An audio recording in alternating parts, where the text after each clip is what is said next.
Hello, everyone, and welcome to our weekly Torah studies class for the Torah portion of Tazria and Metzorah.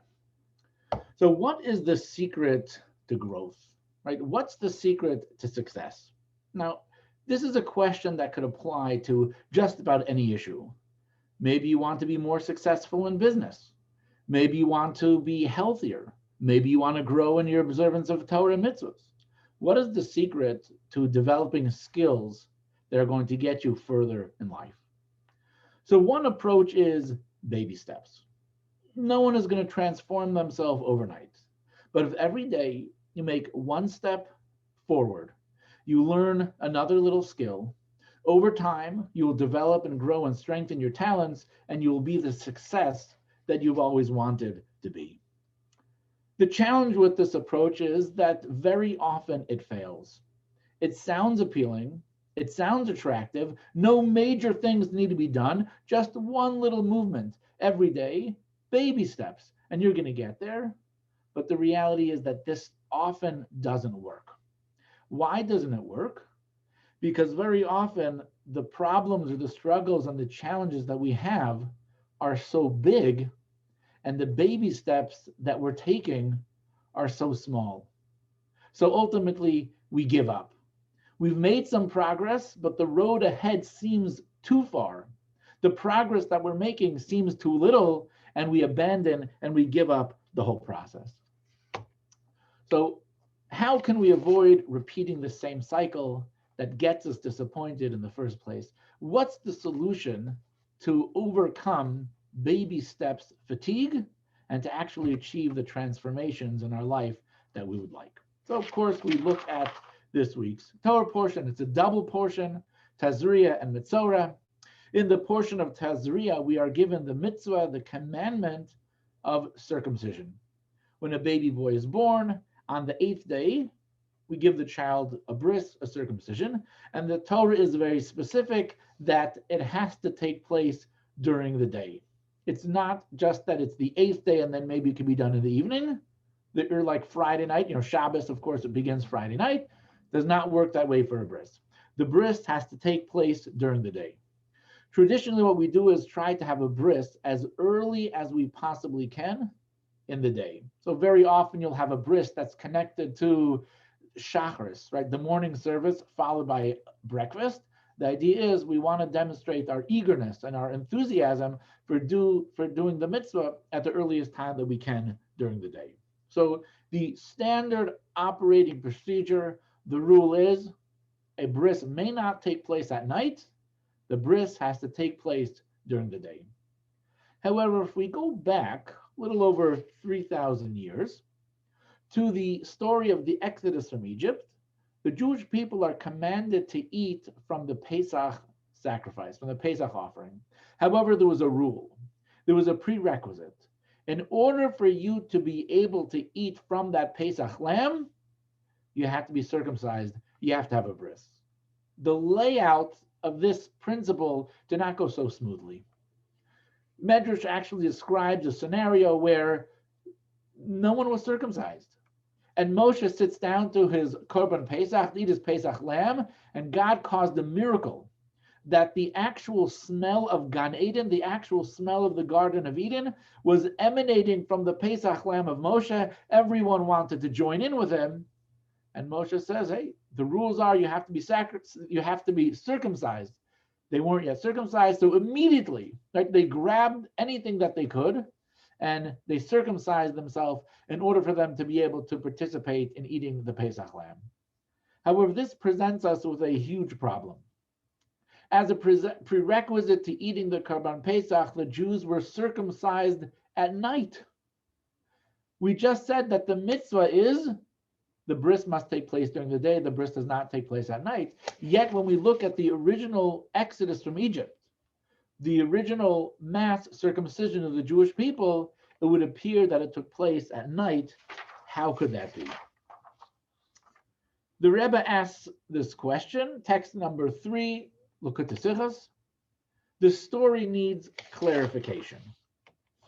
Granted, as much as this was before Matan Torah, the Jews were still allowed to circumcise at night, as it wasn't yet prohibited.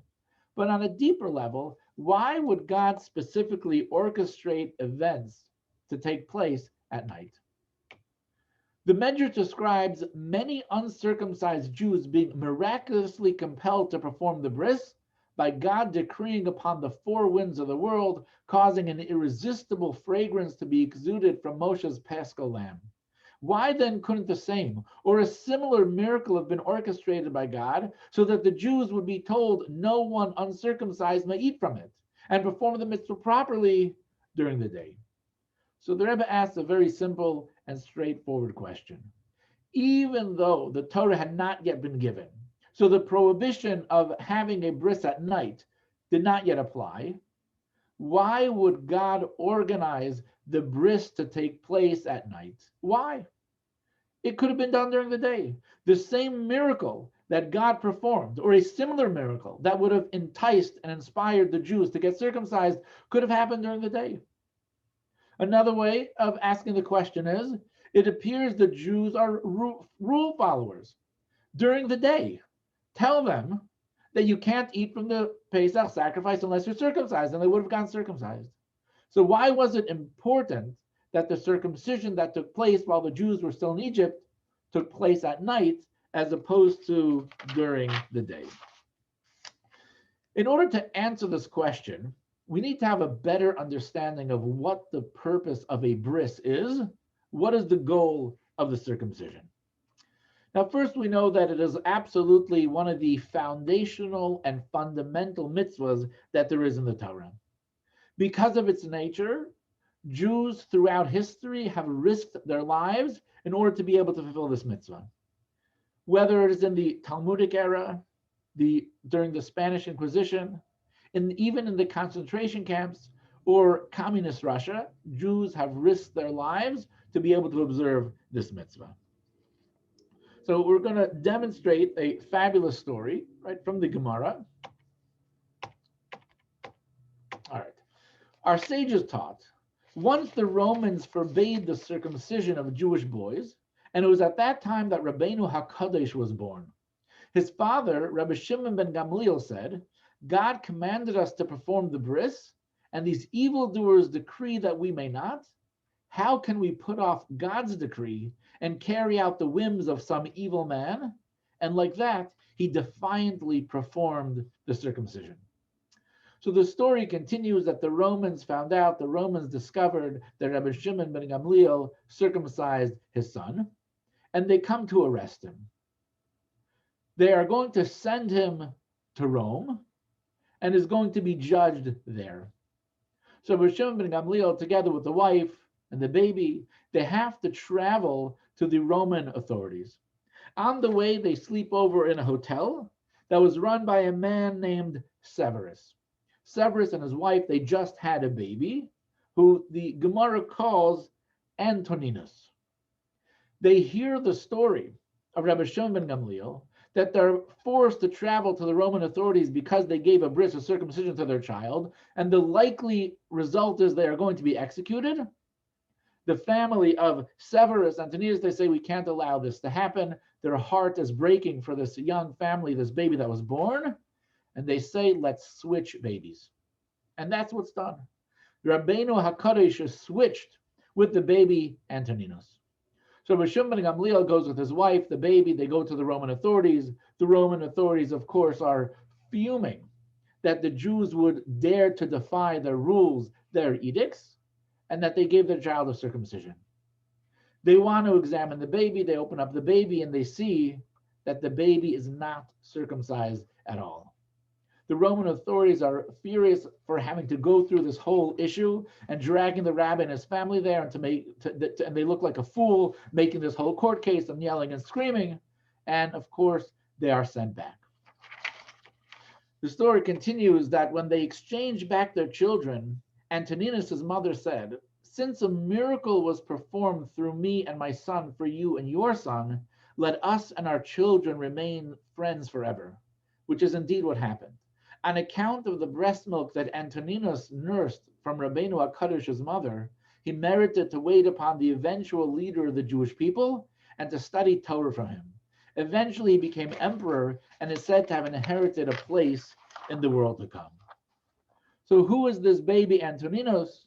This baby Antoninus was Marcus Aurelius, who became the leader of the Roman Empire and was tremendously close friends with Rabbeinu HaKadosh. And it is because of their close friendship that Rebbe was actually able to edit and to author the Mishnah.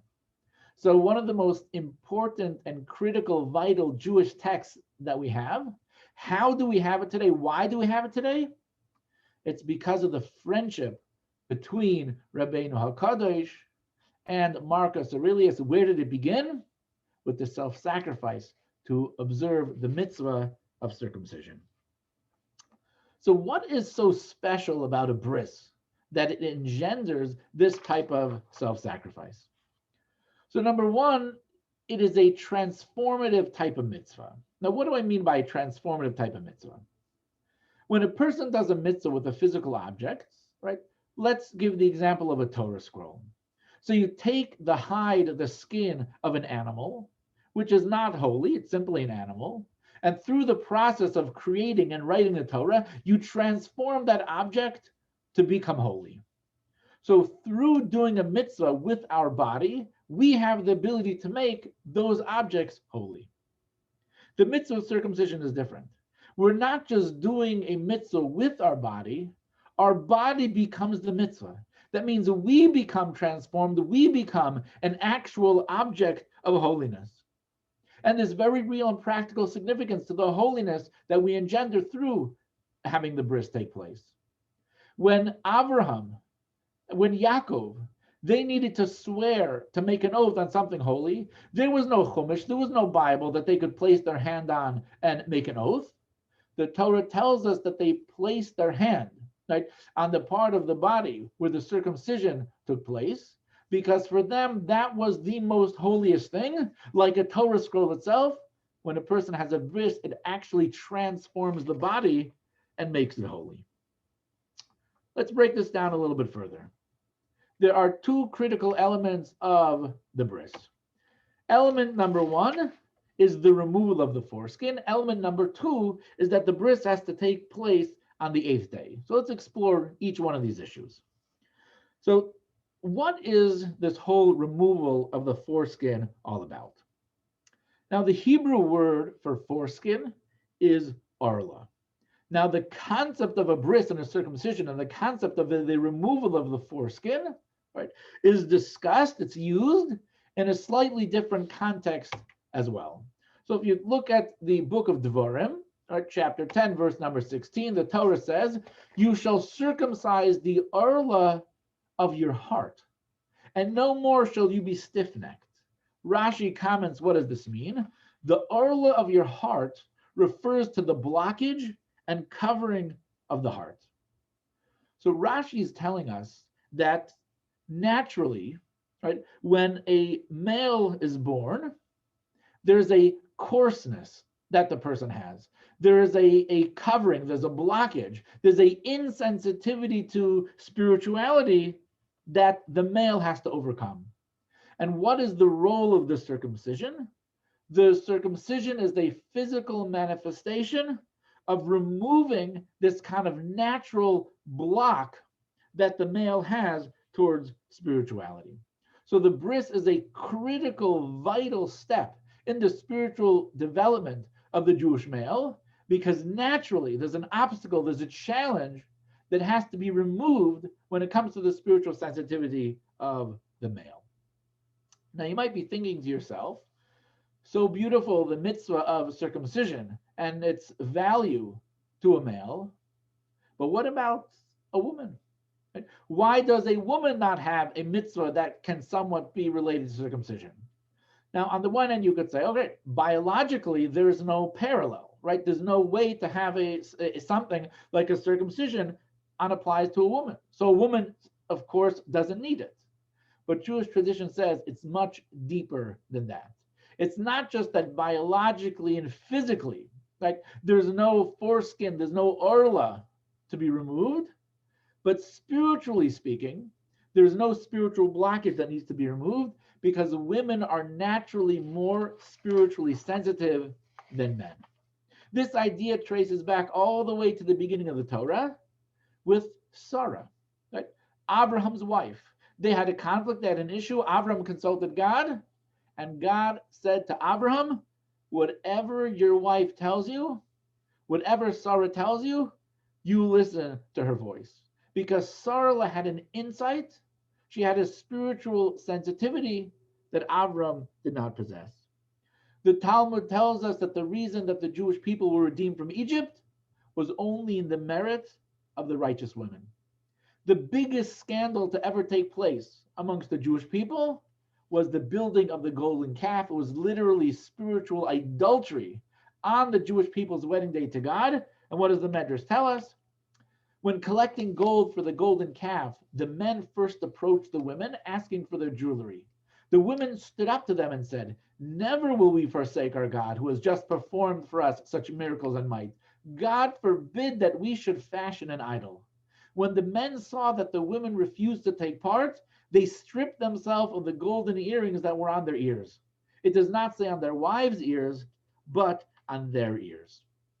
So the women refused to participate in the building of the golden calf. They just knew that it's wrong. They knew that it makes no sense, yet the men got all caught up with it. Throughout our history, right, women have been the backbone of the Jewish people and have been an integral key to the survival of the Jewish people. So much so that Jewish identity is determined by the mother. A woman's Jewishness is so connected to her physical existence that just by virtue of being the mother, the child is Jewish. The father's not able to transfer that. The child's not able to communicate that biologically. But being a Jew is so integral to the very DNA, the physical existence of the woman, that she's able to transfer the Jewish identity. The Talmud actually makes a very powerful statement when it comes to women and circumcision.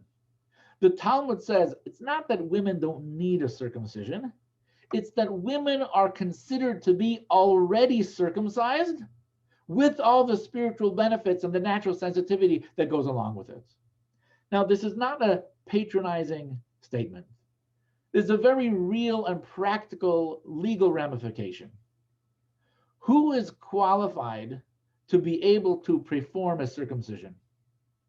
Only someone who has a circumcision. Someone who's obligated in the mitzvah of circumcision. A non-Jew is not allowed to do a circumcision. Can't do it because the mitzvah doesn't apply to them. It doesn't matter that the non-Jewish male has a foreskin. And it doesn't matter if their foreskin actually was removed in a circumcision. A non-Jew is not allowed to do the mitzvah of circumcision. However, a woman is allowed to do the mitzvah of circumcision because a woman is considered to be a person who is halachically actually already circumcised. Therefore, a woman is able to perform a circumcision.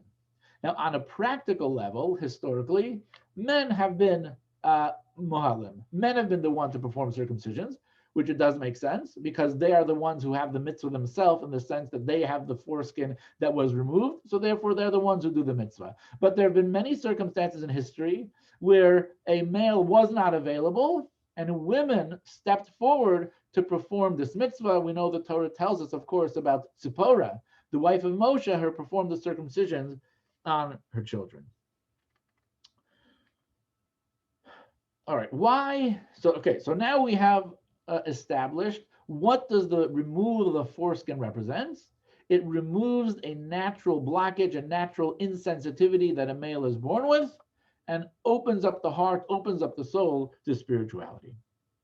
Why does the circumcision have to take place on the 8th day? So there happens to be a very practical health reason. When this is something that science has confirmed, there's a fabulous paper on the CDC's website that addresses this exact issue, is that a baby does not really get the amount of vitamin K, which is critical for blood clotting until their 8th day. From the day 1 to 7, the baby is very deficient in vitamin K, and it's not till the 8th day till the vitamin K comes in full force and the baby helps with the clotting. So simply from a medical health perspective, the 8th day is the appropriate day. But this does still present us with a problem, and that is there's no consent. If you do a bris on a baby, the baby is completely passive. The baby had no choice in the matter. And this was actually an issue of debate between Yitzchak and Yishmael. Yishmael had a circumcision when he was 13 years old, and Yitzchak on the 8th day. And Yishmael would say to Yitzchak, you think you're so special, you're circumcised. You had no choice in the matter. You played no role in it. How could that be a credit to you? Me, I willingly, purposely, consciously, knowingly entered into the most incredible covenant with Hashem, and therefore my bris is more valuable than yours. However, Judaism disagrees with this position. Yes, there is a virtue in consent and willingly, knowingly entering into the covenant with God and having a circumcision when it's your choice. You own that bris, you own that circumcision, you own that relationship with God, it's yours. However, the depth of that relationship, the strength of that relationship, actually becomes limited to the fact that it's a product of your own choice. And just as you chose to enter it, you can also choose to leave it, to ignore it, right? To make it something that's not part of your life, you can choose to drop it as well. However, when it comes to a bris that's performed on the 8th day, it's not a product of your choice. Therefore, it's not limited to your choice. The depth of the connection is unbreakable because it connects you on the deepest possible level that completely transcends the limitations of a person's intellect and your power of choice. The 8th day is also very important in another issue. The number 7 is synonymous with nature, right? The 7 days of the week, there's a particular cycle that takes place. On a spiritual level, the number 7 is also very important, right? As you have the 7 spheros that are very relevant as well. The circumcision, the bris, takes place on the 8th day, which means the connection that the Jewish people have with God completely transcends nature, completely defies nature. It's not limited to nature at all. So having the bris on the 8th day is critically important because the 8th day, from a health perspective, is better for the baby because of vitamin K and blood clotting. From the perspective of it being an unbreakable covenant because a person entered without consent, right, as a baby, and also the fact that it is number 8, which is beyond nature. So now that we have a bit of a better understanding of what the purpose and the goal is of the mitzvah of a circumcision, it makes sense why the Jewish people were commanded to have a bris and why this was a prerequisite to be able to eat from the Pesach sacrifice, and why this really was a prerequisite to experience the entire Exodus.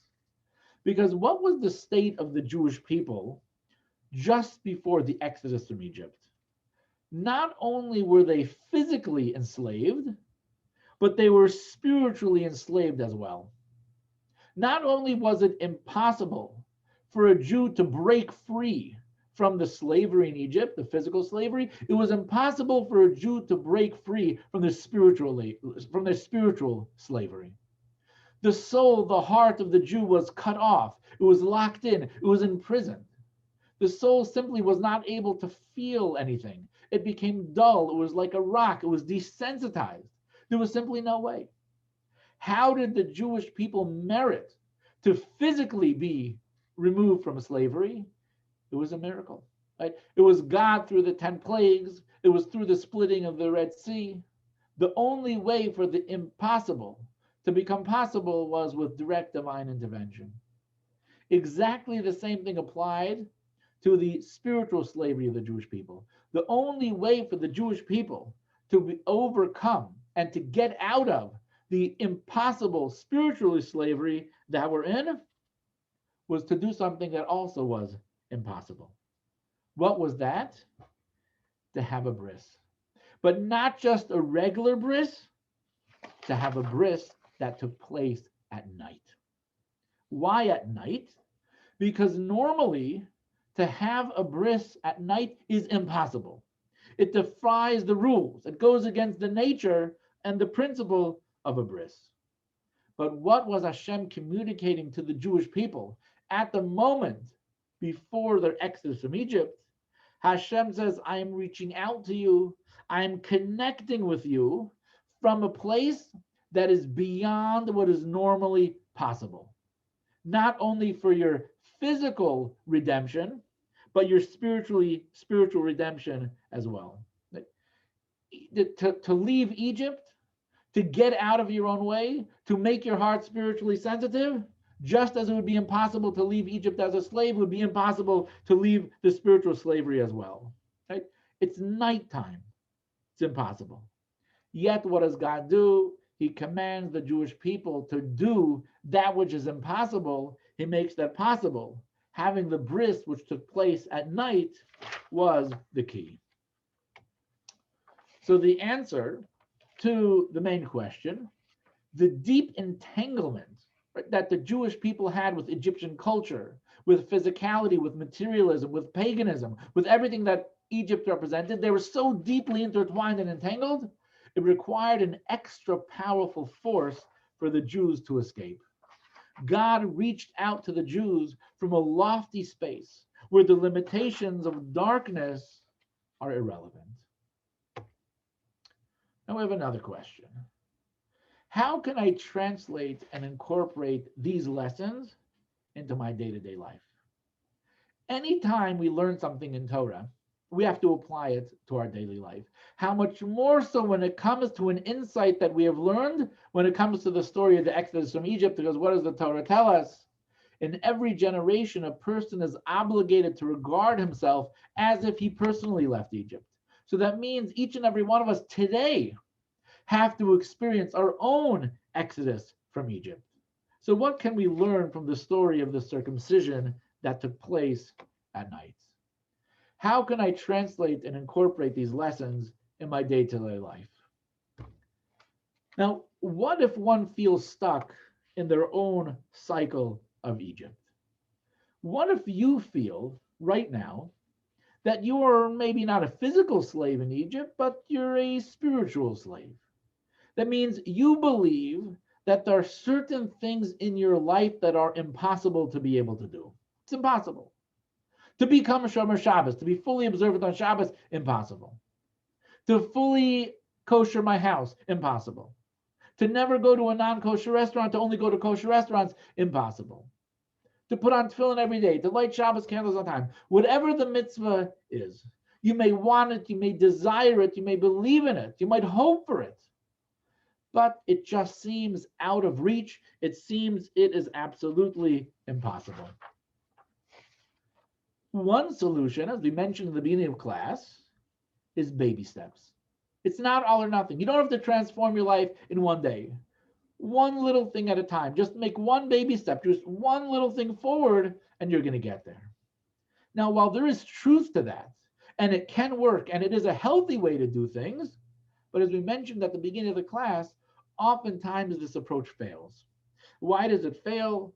Because the goal is so big, but our steps are so small. So even after making many steps, we might feel it's never going to happen, I'm never going to make it, and we're done, and we give up. What do we learn from the story of the Exodus from Egypt? The Jewish people were at the lowest possible spiritual state that a person can be. Right? Anyone watching this class is probably at tzaddik compared to the spiritual state of the Jewish people at the time of the Exodus. They experienced true, real spiritual devastation. Their souls were slaves to the Egyptians. It was impossible for them to change, to grow, to be redeemed. Nevertheless, God gave them the mitzvah of circumcision, and with one act, with one mitzvah, they were released from their spiritual slavery. This tells us such a critical, important message. What is the mindset and the attitude that you have to have? Not baby steps. Even though practically you may be doing baby steps, don't call them baby steps. Don't think about them as baby steps. View every single little act, even a small one, even a tiny one that you do, view that act itself not as a baby step, but as a transformative step. Don't view it as something tiny, view it as something huge. Think about the Egyptians. Imagine if they viewed the circumcision in Egypt as a baby step. Right now, they're at the lowest spiritual state. One day they'll get there. Baby steps. Start with the circumcision. You know what the Jews would have said? Forget about it. This is never going to happen. 613 mitzvahs. You want me to do one? Okay, I'll do one, then two, then three, then something will come up and it's going to fall apart. I'm never going to do it. But that's not how they viewed it. The timing might not have been great, but their attitude was, if there's a mitzvah that I'm able to do, I am going to grab it. Another way of saying it is the attitude shouldn't be baby steps, a little bit, one day, one day, one day. The attitude is, it's all about the now. What happens right now matters. Whatever I do tomorrow or the next day, that's another thing. That's a separate story. This moment and this mitzvah is so precious, is so valuable, I'm going to grab it. Let's try to apply this to exercise. I know a challenge that I have, you may relate to this, is that when I'm eating well and exercising every day, it goes beautifully. But the moment that my routine is disturbed, I ate too big of a lunch, I had a donut as a snack, and I'm not exercising in the afternoon. Why? Because it seems like a waste of time.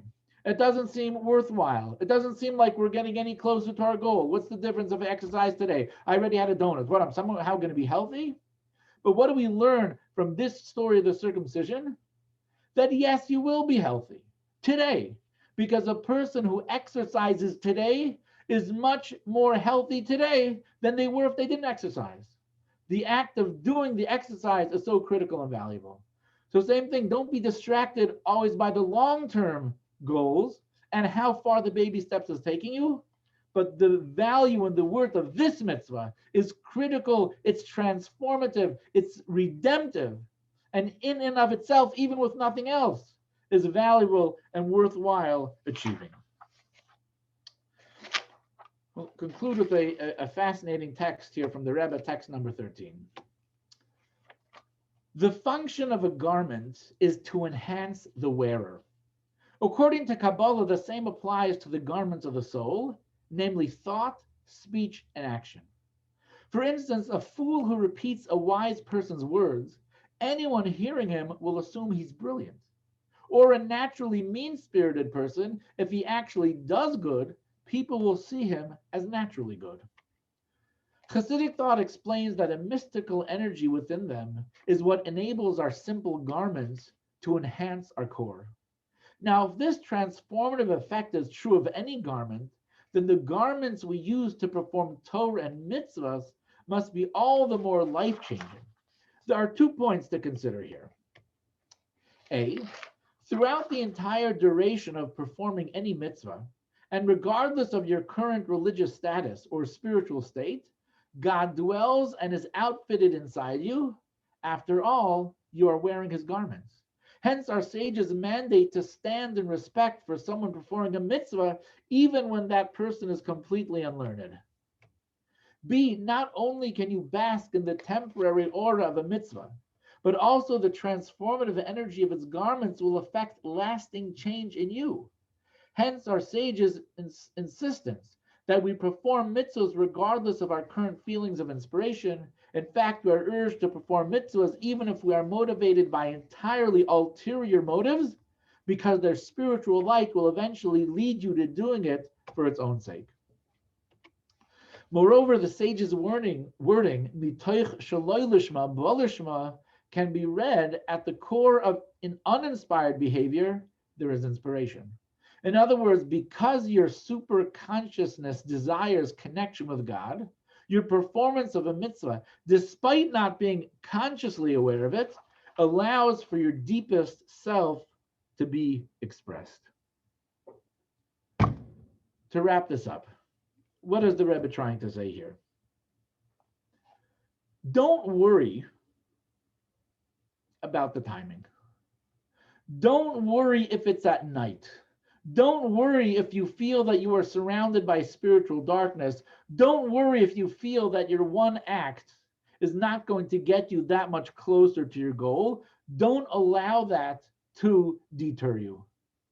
That just as it came to the Jewish people in Egypt, they were spiritually at their lowest point. It was physically at night, they were surrounded by darkness, but God said, you do this mitzvah, just one deed, just one act, and it is absolutely transformative. It's holy. God said to the Jewish people, don't look at this mitzvah as you did 1 out of 613. That's not a high percentage. You did 1 out of 1. That mitzvah you did is 100%. And you will find the result will be, it is redemptive in your life. It's transformative in your life. Don't wait for the perfect time. It's all about now. Your behavior has power to change you by waking up your deeper self, because you have a neshama in there. When you do that mitzvah, it activates it, it turns it on. The battery is pumping. This is especially true regarding mitzvahs. Every individual mitzvah changes us forever, and the after effects are immeasurable. So we learn from this incredible mitzvah that we should, of course, baby steps, right? Every day a little bit more, but don't view it as a baby step. View each and every mitzvah opportunity that you have to be valuable in and of itself for its transformative qualities and its ultimately life-changing abilities. Thank you so much for joining us tonight. Have a fabulous and wonderful day.